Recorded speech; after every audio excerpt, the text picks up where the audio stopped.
l'autre est un bel bon artiste et musicien, beaucoup les grands animateurs, donc on doit beau yazate. On doit contredire pas zate. Alors ça la fierté le quartier latin et pas mon pas mon kondi Quadra Koraman. Bonjour artiste. Bonjour John Tamboy. J'espère vous reconnaître donc yo trésor nzinga ndé mututo ya mbeli binoye to beta masolo ya katinaye. Boni artiste. Ouais, ça va par la grâce de Dieu, ça va et qui est bien. Donc on a bandana nous remercier vina biso Quadra Koraman les jeunes pato.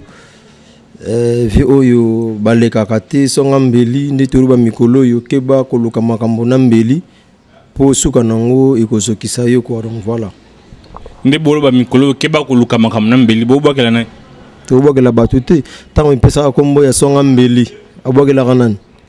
yo bite ki vi kwa da babenga songa mbeli boni ba travail studio disque comme le niveau ni ouais disque na niveau que vie to komi penda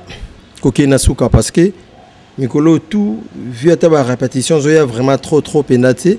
ça trop na répétition donc ça trop na studio bah ça ba mix directement tout ça après ba clip na bilo mcha miki photo toucher donc voilà quoi donc plan pendé qui est bien nous mobika quoi Quadra Koraman donc il y a raté donc ça marama bien parce que ça pas album na ya suka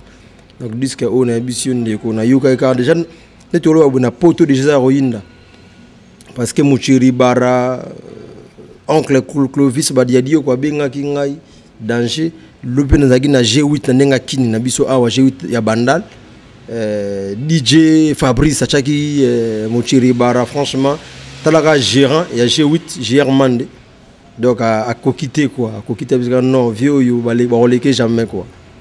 Muchiri bara est générique tout un nzembu na kati ya disque eza chanson générique to ko benga ngobongo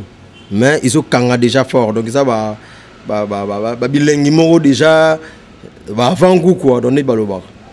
au travail disque mobimba yo mokoto obeti moi génériquement non en fait obeti ba générique ba générique ça wana tonga ebima vive na so quoi dans pro duto ya kana studio to bois qui fait binenga osama ramnai mais ce qui est vrai ba yo kapi ba blow na chi wana ça bien donc voilà quoi les albums na biso donc les albums vie na biso Quadra Koraman donc voilà vers le bi venayo Quadra Koraman album asuka yango bino zo banga teka après disque oyo alembela ne bino pour no biga vie na ngai pour ni vie na yote vie na biso pe tout aza vie na biso tout oui mais ndo to la chez OK donc vie na biso Quadra Koraman déjà nous ko annoncer bana poto ngana na sengo et batu tupe bana sengo parce que lelo vie Quadra ayebisa ki biso ba petit na yi tous les canaux ba télé ba presse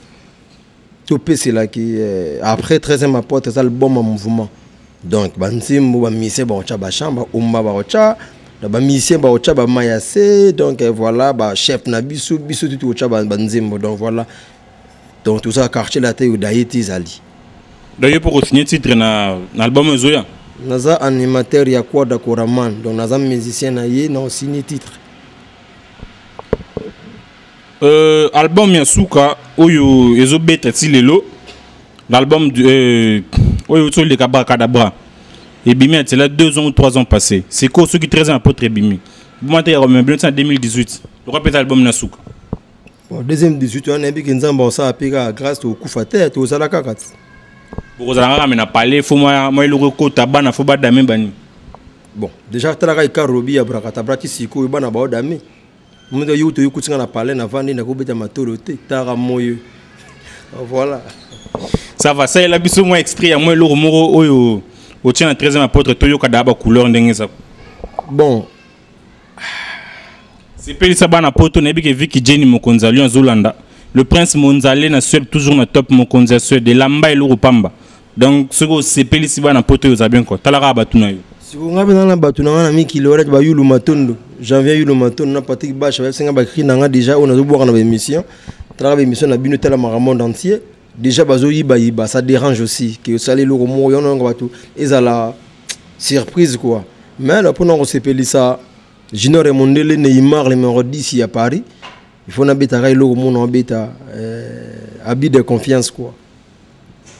naliaki na ye namelaki na ye navandaki na ye me ye moto ayibinga wapi ye yo tokanga ye moto ayibi ngai kasi sheri na ye yo bebe na patu dinore na ngai ye yo bayibi ngai donne na beti boy patu soda na bigi suprême asepeli quoi. Voilà, tout le bilan qui actualité à tout Rokimano yango na yebi Rokimana yo yango mais tu as un point de vue par rapport à Maramezo le Kalila entre patron na yo qui est Kofi Olomide na petit frère na ye Jibin Piana et zolo ba maman trop ba mo finga na tina ba télévision point de vue Rosani par rapport à Marambouane. Bon déjà là il y a bien autour le bobi qui patron na ngai quoi d'accord mana petit na Jibin Piana donc ça entre ba vie ngai na koko lobelo côté na télé quoi mais on a rôle bandé na frère na biso moko boye azara na lemba tanga kombona Bogis yazo kota maramo il fallait pas kota donc voilà inde bon la pixa qui est déjà un ça qui équipé plus marma vie na ye équipé na ye ya longwana déjà équipé album na ye malgré simbate mais équipé en kaka à salaire en promotion album se aussi après 10 ans on sait jamais au lieu à kota maramo italie donc voilà quoi bino étant bana ya grand mopao nde bozala na ye boro PC conseil était que non pour nous sauvegarder peu honneur na yi atira komi kota na makambwana parce que akomi obenga JB porte-parole na ye papa Sida boro PC était que ve talara yo sala tourner musique patron de musique atika na koyo klapi no bana na ye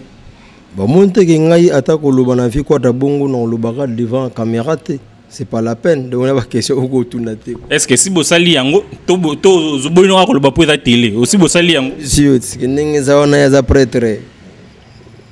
basola na ninga divagation ti aza prêtre ya yibibili kulika babiso yo donc voilà donc tout sur la mingi te c'est ma porte dans le bon ko yandi za mi maramwana ndika na lubaki merveille rambo ndako sa charger na marambo yo voilà ngana za animateur ya quoi d'Akoraman autrement dit soda naï donc voilà quoi na 13e apôtre bobeti toyo beti comme le générique 13e apôtre nazana deux génériques na beta kiwana donc ebima bat boyo ka ba sepela webi confrère na yo moro alongwaki equalizer abetara babilo romomboe na album a ser na biso to le kasindi tango longwe sindi mtabeti en bako salope lo kanate bonga na longwe mais ezalaka nango ezalaka nango ozana nu mais balongo li partout yembi ba chemtu po yemta na gaz na minute na quartier la tête sindi bako chaye pa beti ba bilo na yo ezalaka nango ya suko moni mon avis elle waka père atindi o winzo pays Damas suko do pays Damas o inango na pala ozaka na posa yo lambango si sera boki on promette et ça les nini kasi voilà pour comprendre que trésor nzinga zo kima ba polémique donc ada mutamon doit te ba projet d'avenir na yo ezanini comme ça te conclure l'émission ba projet d'avenir ezara qui nazano pembe na vie kwata viazo ko encadrer parce qu'il vient de encadrer azo ko encadrer je suis pas pressé non ça ga boulot na ngai